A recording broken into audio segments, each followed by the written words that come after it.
Hello recruteurs, recruteuses, aujourd'hui j'ai 5 minutes pour me mettre à nu et vous faire découvrir, vous donner envie de me recruter.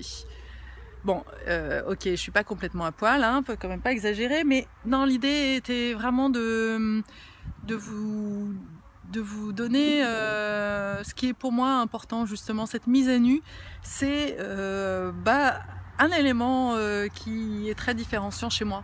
C'est-à-dire que j'ai pas envie de mettre des fioritures et de me faire mousser justement pour me présenter.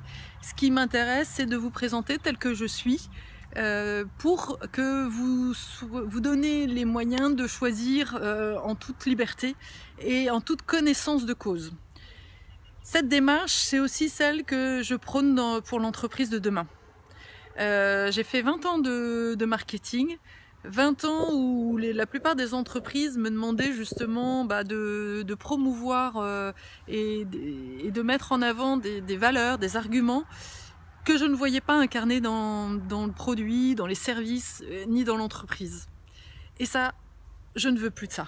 Ce qui m'intéresse, c'est justement de travailler à la fois conjointement pour développer ses valeurs et ses atouts, ses arguments, et à la fois apporter une vision la plus transparente, la plus authentique, et amener une relation d'égal à égal avec le consommateur et les collaborateurs. Ça, c'est vraiment ce qui m'anime aujourd'hui, d'autant plus que ça fait 20 ans que je fais du digital et que je pars du principe que le digital est vraiment un prétexte aujourd'hui à revenir aux fondamentaux de ce qu'est le commerce, à savoir une relation entre humains et de confiance.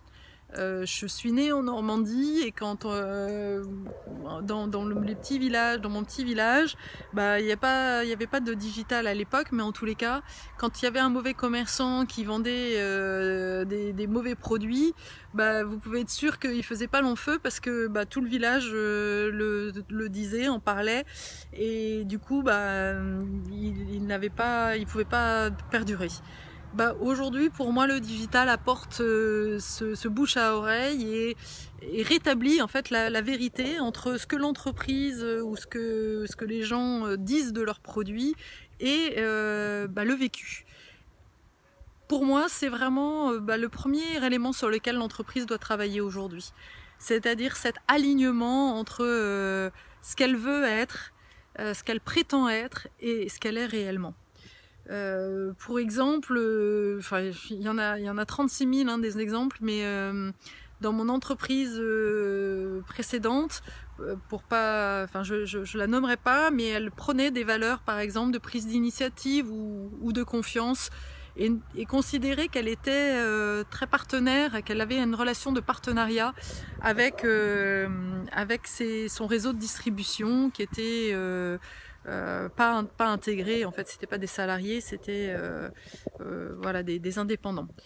Et quand j'ai travaillé ensuite sur, par exemple, les business models après le développement des sites internet qui coûtaient une blinde, j'ai voulu mettre en place un groupe de travail avec ces patrons pour définir en fait quels étaient les coûts supplémentaires qu'on pouvait les partager, comment on pouvait réfléchir à un nouveau business model pour pouvoir partager ces coûts de développement. Et on me l'a reproché parce que il fallait surtout pas que les éléments financiers sortent sur le réseau. Et après, on parlait de transparence et de partenariat. Donc moi, je suis désolée, mais ça, moi, je comprends pas pourquoi. Pour moi, c'est pas congruent. Et moi, j'ai besoin d'une entreprise qui soit authentique et qui fait ce qu'elle dit. De la même manière, une entreprise qui dit prôner des prises d'initiative et qui ensuite sanctionne un collaborateur parce qu'elle a une bonne idée et essayer de le développer sans passer par tout un process de validation, ça s'appelle pas une entreprise agile ni une entreprise qui prend des initiatives.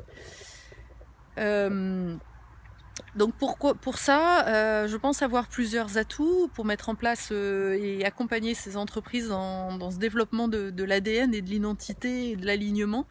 Mon premier atout, c'est le goût des gens, l'envie de faire progresser et l'écoute des collaborateurs et aussi des consommateurs. Je n'ai pas contrairement à beaucoup de gens qui sont là depuis longtemps dans l'entreprise, quand j'arrive dans une entreprise, moi j'arrive avec un œil neuf. Et j'aime bien justement changer de perspective, avoir un regard à 360. J'ai appris à travers mes expériences que je ne savais pas. Je pensais par exemple dans cette dernière entreprise, et j'avais vraiment cette intention d'être empathique, de les accompagner, d'être compréhensible, et finalement je me suis rendu compte parce que justement c'est ce qu'on m'a renvoyé, que j'étais considérée comme arrogante, que je n'étais pas suffisamment à l'écoute, et c'est ok. Voilà, j'ai aussi cette humilité d'apprendre en marchant. J'ai une devise qui est no matter ever try, ever fail, no matter fail again, fail better. C'est Samuel Beckett qui dit ça, ce qui veut dire que voilà, peu importe le temps qu'on essaye, on va échouer, mais à chaque fois qu'on essaye encore, on va échouer mieux. Et ce try and learn, cette façon de faire de try and learn, c'est vraiment ce que je souhaite développer aujourd'hui dans l'entreprise. Beaucoup d'entreprises passent énormément de temps à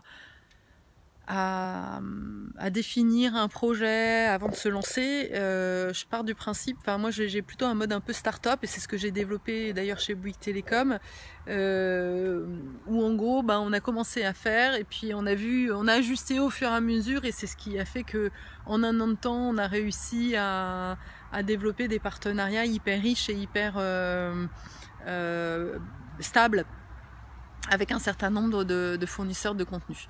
Donc voilà, d'être aligné, c'est hyper important, et ça amène à soi en fait les bons consommateurs.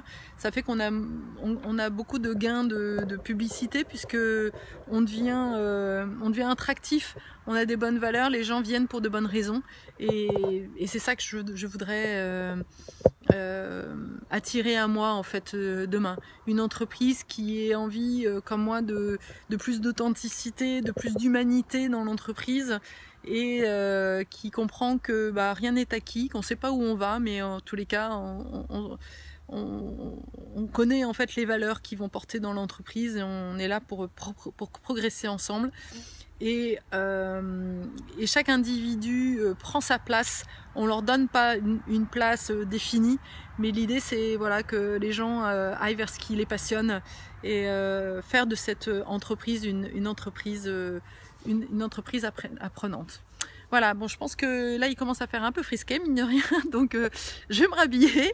Je vous dis en tous les cas, j'espère à bientôt. Pour ceux qui auraient senti, qui auraient perçu en fait des traits communs et des intérêts pour ma présentation, je pense que le next step, ce que je vous invite vraiment à faire, c'est de m'appeler, de me contacter, soit sur LinkedIn ou sur mon mail, pour qu'on se rencontre et qu'on partage en fait notre vision.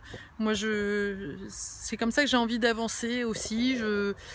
J'aime bien recevoir des avis, et surtout si ma présentation vous a pas du tout plu, dites-le aussi, parce que c'est toujours intéressant de savoir ce qui va pas. Je vais pas me changer. J'ai pas du tout envie de me transformer. Je suis pas une barbe à papa, mais en tous les cas, c'est aussi intéressant de savoir ce que je renvoie, et voilà, pour progresser. C'est vraiment mon but aujourd'hui, d'aller vers plus d'authenticité. Si vous n'avez pas senti cette authenticité, alors n'hésitez pas.